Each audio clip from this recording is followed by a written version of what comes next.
ये कहानी एक ऐसी चालबाज लड़की की है जो लोगों के घर की बहू बनती थी और उनके पैसे गहने लेकर भाग जाती थी। हाय, किसी की नजर ना लगे गायत्री, तेरी बहू तो चांद का टुकड़ा है। वो तो है, आखिर मेरी बहू मुंबई की रहने वाली है, ऐसी वैसी नहीं है। काश मेरे बेटे के लिए भी ऐसी ही लड़की मिल जाए, तब तो मैं महादेव के मंदिर में भंडारा करूंगी। चल बहू, तू अपने कमरे में जाके आराम कर ले, बहुत थक गई होगी ना। जी माँ जी। अगले दिन गायत्री जैसे ही अपनी बहू के कमरे के अंदर जाती है, वहाँ का नजारा देख उसकी आंखें फटी की फटी रह जाती है। चांदनी कहीं नजर नहीं आती, अलमारी खुली पड़ी है। तभी गायत्री को बेड पर चांदनी का लिखा हुआ खत मिलता है। बुढ़िया, तूने मुझे क्या पागल समझ रखा था, जो मैं तेरे बेवकूफ लल्लू बेटे से शादी करके जिंदगी भर उसके साथ रहूंगी। मैंने ये शादी सिर्फ गहने और पैसों के लिए की थी, जो अब मैं अपने साथ लेकर जा रही हूँ। मुझे ढूंढने की बेकार कोशिश मत करना। आपकी प्यारी बहू चांदनी। हाय, मैं लुट गई, बर्बाद हो गई। मेरी बहू तो धोखेबाज निकली, रातों रात मेरे गहने पैसे लेकर भाग गई। हाय, मेरी तो नाक कट गई। अब मैं लोगों को क्या मुंह दिखाऊंगी। अरे तुझे तो मैं कभी नहीं छोड़ूंगी, कसम है मुझे मेरी माँ की। मैं तुझे पाताल से भी ढूंढ निकालूंगी चांदनी। जय भद्रकाली।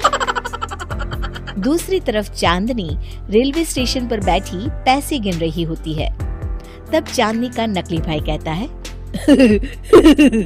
ये दुनिया ना एक सुपरमार्केट की तरह है। जब तक इस मार्केट में सुंदर बहू की डिमांड रहेगी, तब तक हमारा बिजनेस ऐसा ही चलता रहेगा।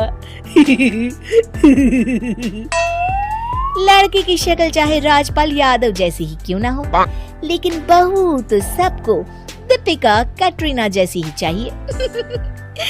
अब मैं चली दिल्ली अपने अगले शिकार की तलाश में। इस तरह वे दोनों अलग अलग शहरों में जाकर लोगों को बेवकूफ बनाते और उनको ठग लेते। देखो माँ, मैंने अपनी शादी का इश्तिहार अखबार में दे दिया है। अब तुम देखना, तुम्हें एक सर्वगुण संपन्न बहू मिल जाएगी। तभी दरवाजे की घंटी बजती है। दरवाजे पर चांदनी अपने भाई के साथ मौजूद होती है। नमस्ते, आपका नाम विशाल है? जी हाँ, लेकिन आप कौन हैं? जी, आपने अपनी शादी के लिए अखबार में जो इश्तिहार दिया था ना, वो मैंने पढ़ा। मुझे ना आपका प्रोफाइल बहुत पसंद आया। मैं अपनी बहन की शादी आपसे करवाना चाहता हूँ। देखिए, मैं अपनी बहन को भी साथ ले आया हूँ। विशाल और उसकी माँ चांदनी की खूबसूरती को देख मंत्रमुग्ध हो जाते हैं।